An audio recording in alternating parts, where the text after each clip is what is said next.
Hey everybody, this is Andrew from mobileburn.com taking a look at the DROID Ultra, just announced by Motorola and Verizon.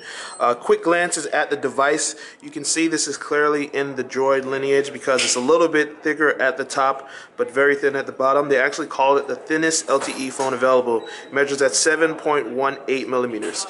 Now it's a little thicker at the top because it has that 10 megapixel rear camera with flash included.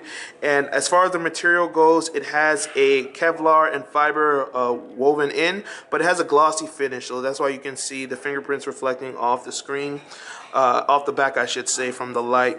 At the bottom you have back, home, and multitasking buttons. No menu button, so if you're in an app that calls for menu button that hasn't been updated to run the action bar on Android, you will see that little virtual menu button there. As far as RAM, it has 2 gigabytes of RAM. It has 8 cores of processing. Now it's kind of hard. It's not like the octa-core that you have in typical expectants. It has 2 cores dedicated specifically to apps. But it's not really a dual core processor because it has 4 cores dedicated to the GPU for the graphics, and then it has another core dedicated specifically to an always-on listening mode. So it has this thing where basically you train your voice to say, "Okay, Google, now perform a certain function." And then it goes ahead and does that. So it's always listening to do that. I can't do it right now because you have to set it up, and it's a little noisy in the background for me to apply my voice to it, but it still looks good. As far as the screen, it has a 5-inch display. It is OLED. The colors look cool here where I am now. Obviously, it's kind of hard, but first impression says it looks good.